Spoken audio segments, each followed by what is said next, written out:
The morning sky over Seoul was clear blue when everything changed. Dr. Tae-ho Kim sipped his coffee and stared at brain scans on his computer. He had worked at Seoul International Research Center for 8 years. At 35, he was one of the best neurobiologists in the world. His work on how human brains respond to fear and pain had won many awards. Dr. Kim, turn on the news. His assistant, Han, burst into the lab, face pale. Tae-ho clicked on the small screen in the corner of his desk. The news showed a massive dark ship hanging in the sky. It was 10 times bigger than the largest Earth ships. The reporter's voice shook. The object appeared 30 minutes ago. It is not responding to any messages. World leaders are meeting now to discuss. Wait, we're getting reports the object is sending a signal. Tae-ho stood up, knocking over his coffee. Han, call everyone to the conference room. Within an hour, the whole world knew. Aliens had come to Earth.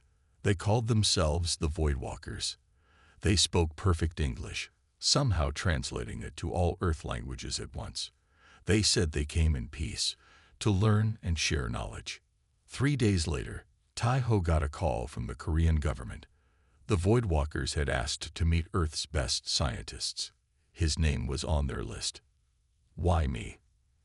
Tae-ho asked his friend Jin-Soo Park over dinner that night. Jin-Soo worked for the military, planning defense strategies. They seem very interested in how different species think. Jin-Soo said, poking at his food. Your work on brain responses is famous. Jin-Soo looked worried. I don't trust them. They show up with a ship that could destroy cities, then ask for our scientists. It feels wrong. Tae-ho nodded. I know, but what choice do we have? If I go, maybe I can learn something that will help us. 1 week later, Tae-ho stood with 50 other scientists from around the world. They waited in a large room at the United Nations building in New York. The doors opened, and 3 Voidwalkers entered. They were tall and thin, with smooth blue-gray skin.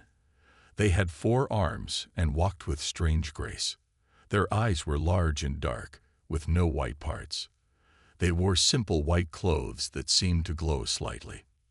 We thank you for coming, said the tallest one. Its voice was soft but clear. I am Observer Leth. We have traveled for many years to find new life forms. Your species is very interesting to us. What do you want from us? Asked a scientist from Brazil. Observer Leth made a motion with its upper arms that might have been a shrug. To learn. To share. We are scholars of life. We study how different beings think and adapt. We have met 18 sentient species in our travels.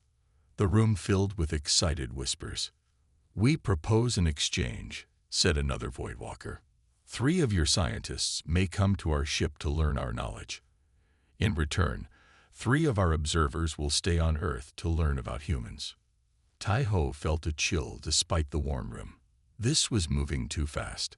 He looked at the faces around him. Most showed excitement and wonder. A few, like him, looked uncertain.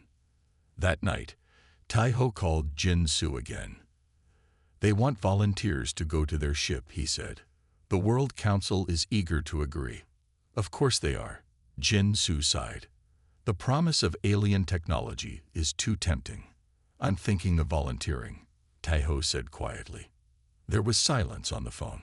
Then Jin-Soo spoke. If anyone goes, it should be someone careful and smart. Someone who will watch for danger. That's you, Tae-ho. 2 days later, Tae-ho stood with Yeon-ju Lee, an astrophysicist, and Hyun-woo Choi, a xenobiologist. They were Earth's chosen 3.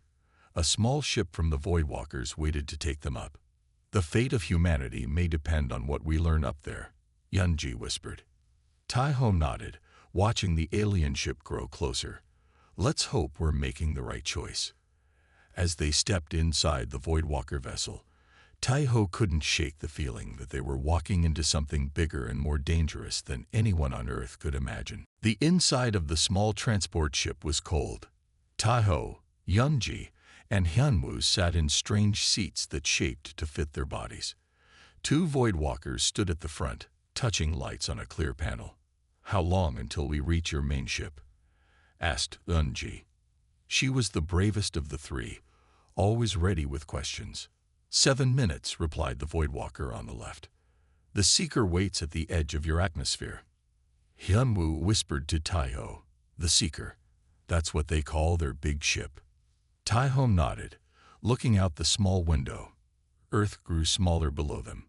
His stomach tightened. What was Jin Su doing now? His friend had given him a small device before he left. "Keep this hidden," Jin Su had said. "It records everything and might send data back to Earth if it can. Trust no one up there." The transport slowed as they approached the massive Voidwalker ship. The Seeker was shaped like a giant dark wheel with spokes coming from the center. It spun slowly in space. "It's beautiful," breathed Unji. "The Seeker houses 50,000 beings from 27 worlds," said the Voidwalker. "You are the first humans to visit. It is an honor." They docked inside a huge bay. When the doors opened, Taiho was surprised by the normal air and gravity. "We have prepared an Earth-like area for you," said their guide, who called itself Mev. "Your bodies will work normally here." They followed Mev down long hallways with curved walls. Other aliens walked or floated past. Some looked almost human. Others were so strange that Taiho could not guess which parts were heads or limbs. "These are the living quarters for all visiting species," Mev explained. "Beyond are the study chambers, laboratories, and knowledge centers." Their rooms were simple but comfortable. Each had a bed, desk, and something like a bathroom. The walls could become screens showing any view they wanted. "Rest now," said Mev. "Tomorrow we begin the exchange of knowledge." When they were alone, the three humans gathered in Taiho's room. "Did you see all those different aliens?" Hyunwoo said, eyes wide with excitement. "As a xenobiologist, this is beyond my wildest dreams. I wonder how many of Earth's governments know exactly what we've gotten into," Yunji said. She walked around the room, looking at everything closely. Taiho touched the small recorder hidden in his sleeve. "We need to be careful. Remember why we're here, to learn about them, not just to share about us." The next morning, they were taken to a large room filled with strange machines. 3 Voidwalkers waited for them. One stepped forward. "I am Chief Observer Krell. We are honored by your presence. Today we begin our exchange." Its voice was deeper than Mev's. "We will show you some of our technology and knowledge. In return, we ask to learn about human biology and thinking." "What specifically interests you about humans?" Taiho asked. Krell's large eyes fixed on him. "Your adaptability interests us most. Humans survive in many conditions. You recover from injuries that would end other species. And your minds. They work in unusual ways when under stress." Taiho felt a chill. "My work is on trauma response in the brain." "Yes," said Krell. "That is why you are here, Dr. Kim. We wish to understand how humans process fear, pain, and danger. It is different from other species we have studied." Throughout the day, the Voidwalkers showed them amazing technology. They could grow new organs in minutes. They had machines that could see thoughts as colors. They showed maps of hundreds of star systems. But Taiho noticed something odd. Every question came back to how humans handled stress and danger, how they fought, how they survived. That night, as he lay in bed, Taiho sent a message to Yunji and Hyunwoo. "They're too interested in how we respond to threats. We need to find out why." Outside his room, silent and unseen, a Voidwalker watched the door. Its dark eyes blinked slowly as it made notes on a glowing pad. 1 week passed on the Seeker. The 3 humans fell into a routine. Each morning they met with different Voidwalkers who showed them new technology. Each afternoon, they answered questions about Earth and humans. Taiho sat in a round room.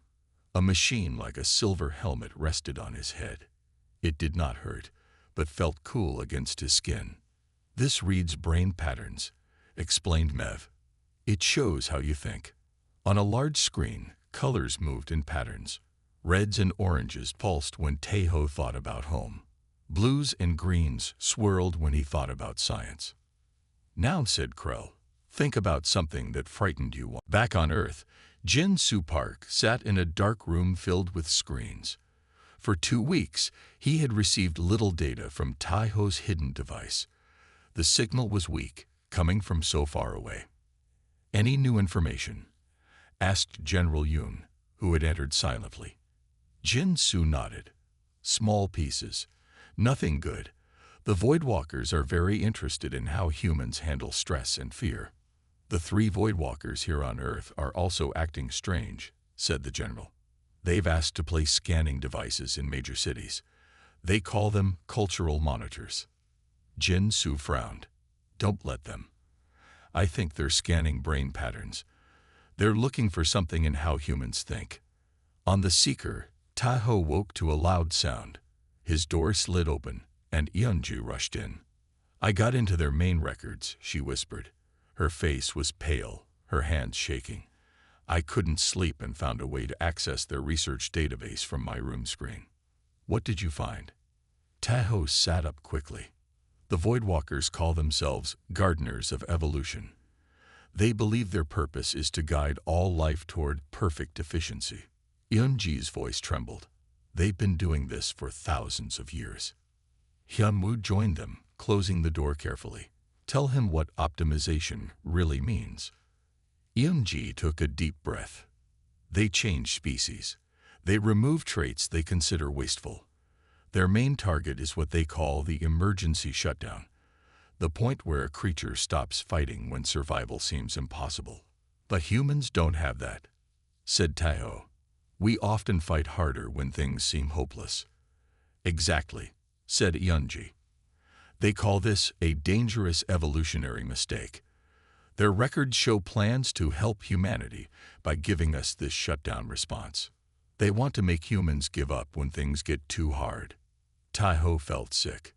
It gets worse, said Hyunwoo. I found records of what happened to species they helped. Many died out within a few generations. Without the drive to fight against impossible odds, they couldn't survive natural disasters or new threats. The 3 sat in silence, understanding the full danger. They think they're helping, whispered Eunji. They truly believe removing our will to fight is a gift. Tahoe stood up and began pacing. We need to contact Earth. The Voidwalkers haven't decided what to do with humans yet, but if they choose optimization, they could change all of humanity without us even knowing. How? They can't change billions of people, said Hyunwoo. The cultural monitors, Tahoe realized. Jin Soo mentioned them in his last message. They must be devices that can affect brain patterns. A soft knock at the door made them all freeze. Tahoe opened it slowly. A thin alien stood there. It had pale green skin and 4 eyes. It looked nervous. I am Mira, it whispered, of the Luthri. We must speak. They let Mira in, watching carefully. Your species is in danger, said Mira. Mine was nearly perfected to extinction. The Voidwalkers removed our stress response, made us calm, peaceful, and helpless. How did your people survive? Asked Eunji. Some of us were off-world when the changes were made.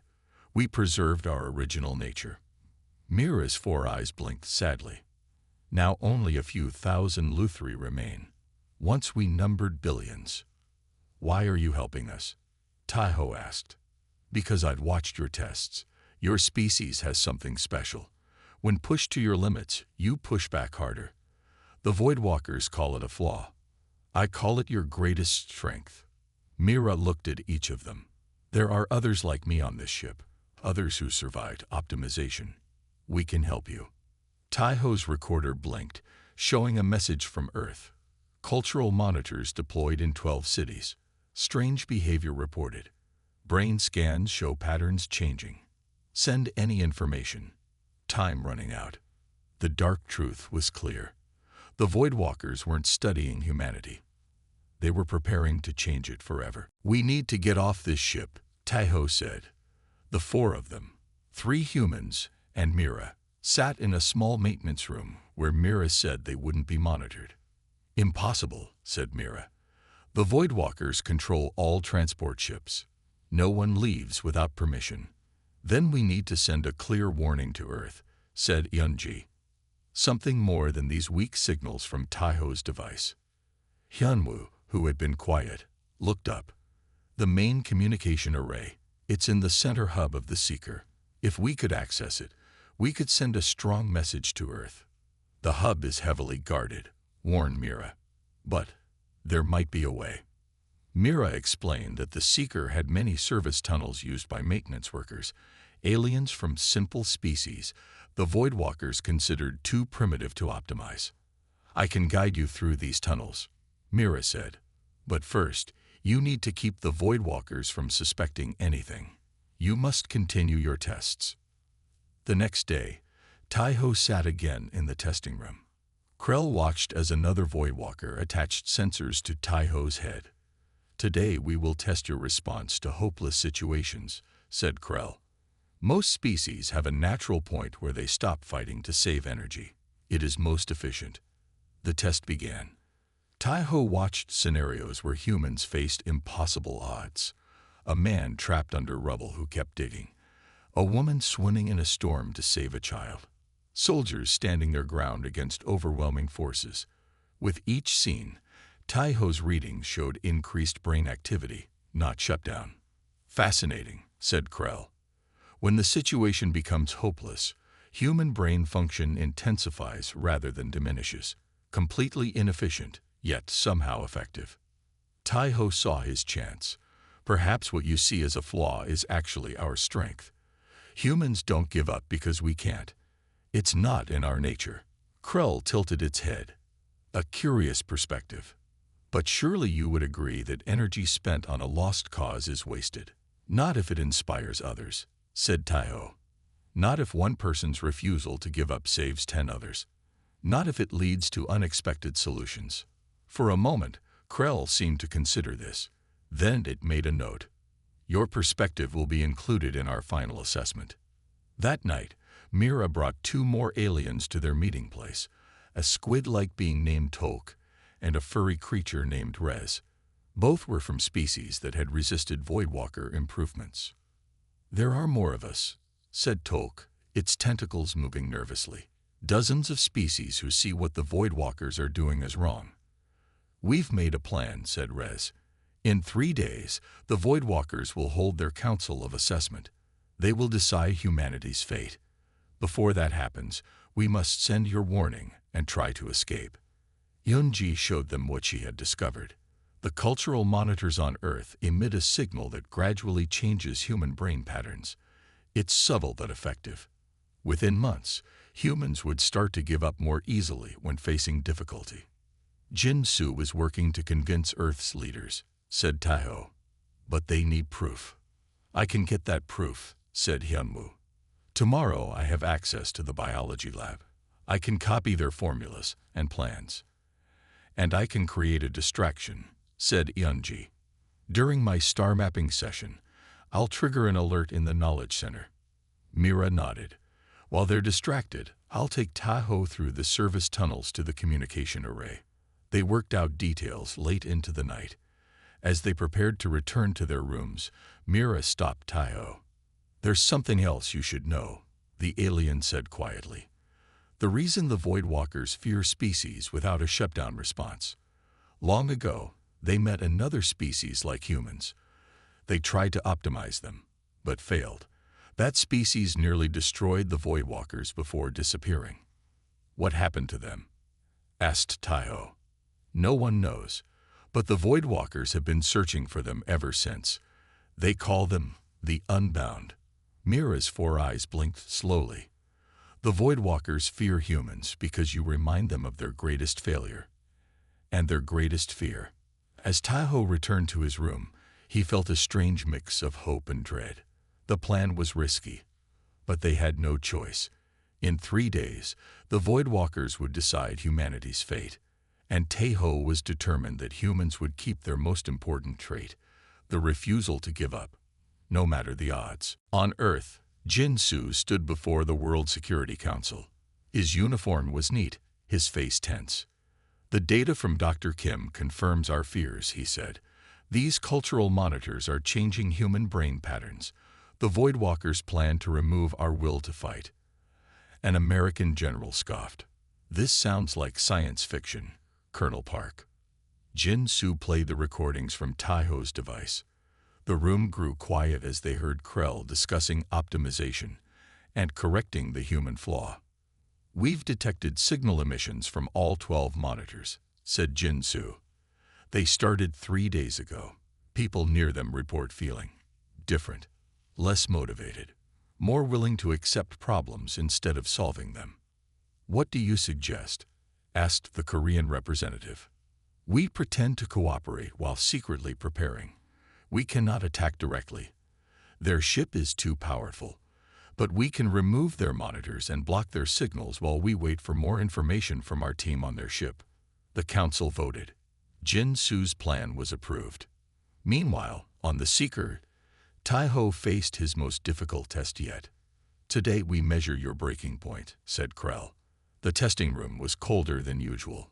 More Voidwalkers watched from behind glass walls. Taiho was strapped into the chair. This time, a helmet with thin needles covered his head. This will create a direct mental simulation, explained Krell. You will experience scenarios as if they are real. We will measure when your mind chooses to stop fighting. The simulation began. Taiho found himself in a burning building. The exits were blocked. The air was thin. Most people would give up, except death. Taiho did not. He kept trying different ways out, even as the simulation made his lungs burn and his skin feel the heat. The scene changed. Now he was drowning in dark water, then trapped in a cave-in, then facing an enemy he couldn't defeat. In each scenario, Taiho kept fighting. His readings showed no shutdown response. When the test ended, Taiho was drenched in sweat. His body shook, but his mind was clear. Krill approached with another Voidwalker, one Taiho hadn't seen before. This one wore a red robe with strange symbols. This is High Observer Vex, said Krell, leader of the Council of Assessment. Vex studied Taiho with 6 eyes, each a different color. Remarkable, said Vex. Even in simulations where survival chance was 0, you continued to resist. This confirms our concerns. Concerns? Asked Taiho, still catching his breath. Species without shutdown responses are unpredictable, dangerous. Vex's voice was cold. When most beings recognize defeat, they conserve energy and surrender. This is natural, efficient. Your species refuses this logic. Because sometimes the impossible becomes possible, said Taiho. Because giving up guarantees failure, but fighting at least keeps hope alive. Hope is inefficient when facts show no path to success, said Vex. Hope is what builds paths where none existed, countered Taiho. Vex turned to Krell. The assessment is clear. Humans lack a fundamental safety feature. They are like the unbound. The council will vote tomorrow, but I believe optimization is necessary. After they left, Hyunwoo came to help Taiho back to his room. I got what we needed, whispered Hyunwoo. Complete records of their optimization process and the cultural monitors. And I triggered the system alert, added Eunji, joining them. It worked perfectly. The maintenance access to the communication array will be open tonight during 3rd sleep cycle. Taiho nodded, still weak from the testing. We have one chance. If we fail, the Voidwalkers will vote to change all humans tomorrow. What if they catch us? Asked Hyunwoo.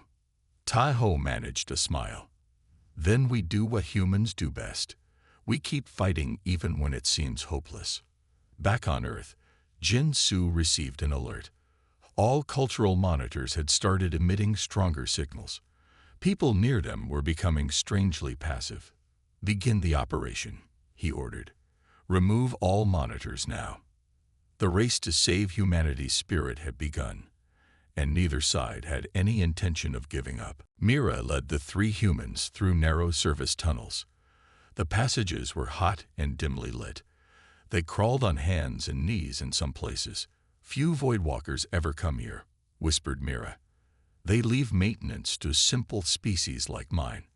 Taiho checked his small device. Jin Su reports they've removed 7 monitors so far, 5 still active. They reached a junction where Tok waited. The squid-like alien skin changed colors rapidly, a sign of excitement or fear. "News spreads through the ship," said Tok. "Many test subjects heard about your resistance, Taiho. About humans who don't have shutdown responses. It gives them hope." "How many would help us?" asked Yunji. "Dozens already gather in the lower levels," said Tok. "Species the Voidwalkers consider failed experiments or too primitive to optimize. They're ready to act when the signal comes." They continued through the tunnels until they reached a small door. Beyond it lay the central hub. "The communication array is through there," said Mira. "But there are always guards." Rez appeared, fur standing on end with tension. "I've spoken with the others. We're ready. When you give the signal, we create distractions throughout the ship. But hurry. The council meeting has been moved earlier. They vote on humanity in 3 hours." Taiho looked at his friends. "This is it. Hyunwoo, prepare the data package about the monitors. Yunji, you'll operate the communication array. I'll keep watch." "What about me?" asked Mira. "Coordinate the distractions," said Taiho. "Make sure they happen at exactly the right time, but keep our allies safe." Mira nodded and hurried away with Tok and Rez. The 3 humans waited, checking the time repeatedly. Finally, Taiho's device lit up with a message from Mira. "Ready." Taiho sent back one word: "Begin." Alarms blared throughout the ship. Lights flashed red. Announcements in the Voidwalker language echoed through speakers. Now, Taiho pushed open the door. The central hub was a vast round room, with machines stretching from floor to ceiling. In the center stood the communication array, a pillar of blue light that connected to thousands of thin wires. 2 guard Voidwalkers ran toward the exit, responding to the alarms. They didn't notice the humans enter. Yunji rushed to the controls. "I need 2 minutes to configure this. Watch the doors." Hyunwoo connected his data pad to the system, uploading evidence of the monitors and optimization plans now. Taiho stood by the door, watching for guards. Through the windows, he could see chaos in other parts of the ship. Lights flickered, doors opened and closed randomly. "It's working," said Yunji. "Earth frequencies locked. Opening channel now." Suddenly, a voice spoke behind them. "An interesting strategy." They turned to see Krell standing by another entrance. It held no weapon, but its 4 arms were spread wide in what seemed like disappointment. "You misunderstand our purpose," said Krell. "We seek to help humanity, not harm it. By removing what makes us human." Taiho stepped forward. "Our refusal to give up is our greatest strength." "It is dangerous," said Krell. "Species without limits destroy themselves and others." 30 seconds to transmission," whispered Yunji. "Still working." Hyunwoo moved to block Krell from the controls. "You've destroyed more species through your help than any disaster could." To their surprise, Krell nodded slowly. "There have been miscalculations. Not all optimizations produced expected results, but humanity is too important to risk. That's why we can't let you change us," said Taiho. "We need our fighting spirit intact to face whatever comes." "Transmission ready," called Yunji. Krell moved with surprising speed toward the controls. Taiho leaped forward, tackling the Voidwalker. They crashed into a panel of lights. "Send it now," Taiho shouted, struggling to hold Krell. Yunji pressed the final control. The blue light pulsed brightly.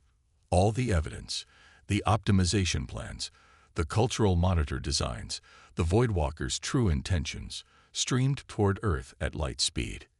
"Transmission complete," cried Yunji. Alarms changed tone. Heavier security would come soon.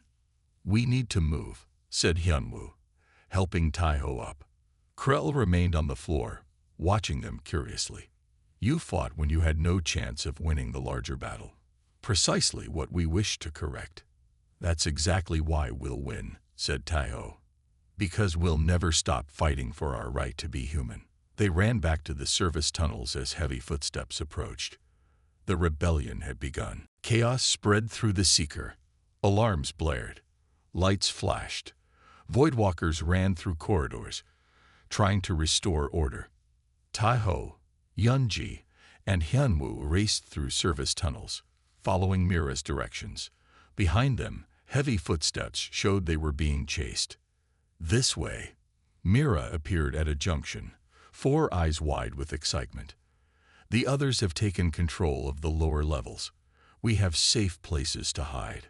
They followed Mira down, deep into the belly of the massive ship.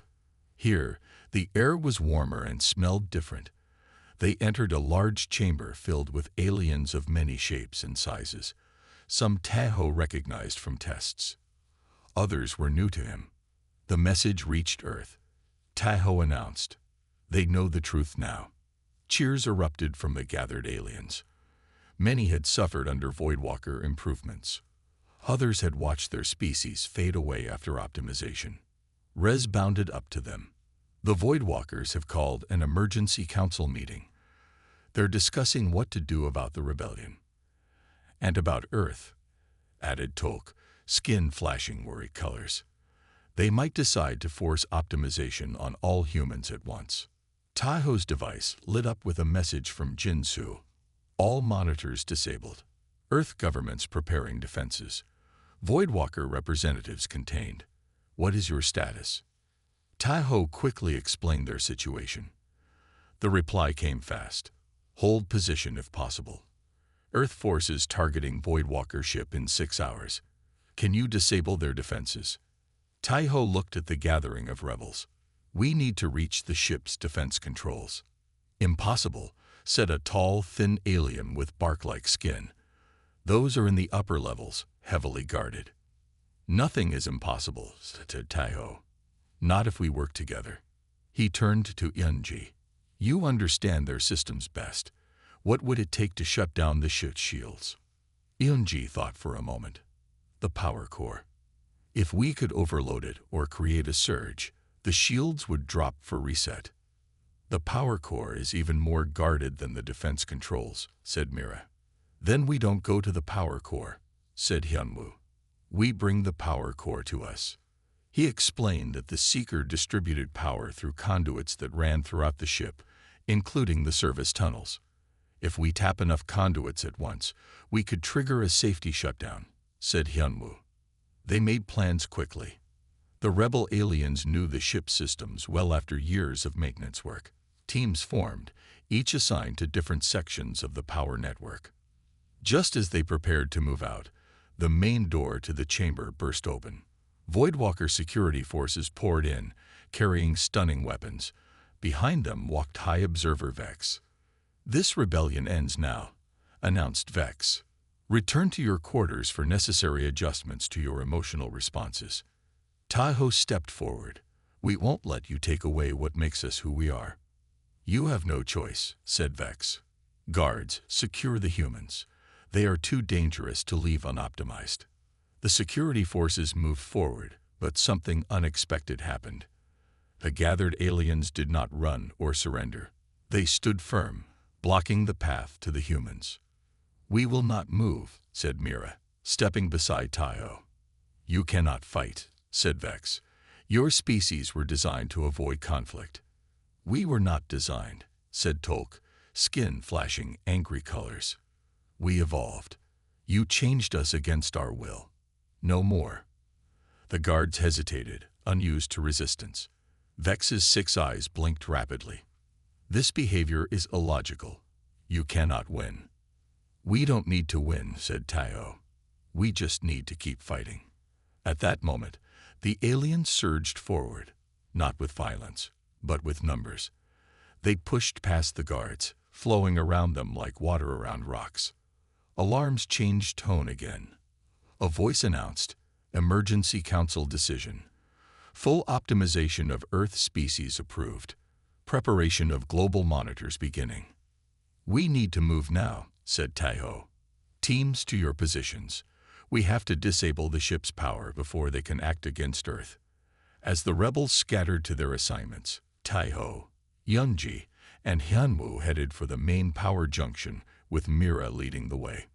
The battle for humanity's spirit had begun in earnest, and true to their nature, the humans had no intention of giving up. The main power junction was a vast chamber pulsing with blue light. Energy flowed through thousands of tubes that stretched in all directions like veins in a giant body. Taiho, Yunji, Hyunwoo, and Mira crouched behind machinery, watching Voidwalker technicians work frantically at control panels. They're preparing something big, whispered Unji. Those energy readings are off the charts. Taiho's device lit up with another message from Jinsu. Voidwalker ship powering weapons. Our defenses might not hold. Status update. We're at the main power junction, Taiho sent back. Working on disabling shields now. Hyunwoo pointed to a central column of swirling energy. That's the main regulator. If we can overload it, the safety systems will shut down the shields to prevent a core breach. How do we reach it? Asked Taiho. There are too many guards. Before anyone could answer, the ship shuddered. Lights dimmed briefly. The other teams have started their part, said Mira. They're tapping power conduits throughout the ship. Alarms wailed. Several technicians ran from the room, leaving only 2 guards and 1 senior Voidwalker at the controls. Now's our chance, said Taiho. They moved quickly. Hyunwoo and Yunji headed for the control panels while Taiho and Mira created a distraction on the far side of the room. The guards spotted them and moved to intercept. The senior Voidwalker turned from the controls and Taiho recognized Krell. You continue to fight despite certain failure, said Krell, sounding more curious than angry. Why? Because that's what humans do, replied Taiho. We don't have an off switch. The ship shuddered again, more violently this time. Lights flickered. At the controls, Yunji worked frantically while Hyunwoo kept watch. Almost there, she called. One more power surge should do it. Krell moved with surprising speed, trying to reach the controls. Taiho jumped forward, blocking the way. You cannot win this battle, said Krell. Even if you disable our shields, the Council has already voted. Humanity will be optimized for its own good. You still don't understand, said Taiho. What you call a flaw is our greatest strength. Without it, we wouldn't be human anymore. The ship rocked with a massive explosion.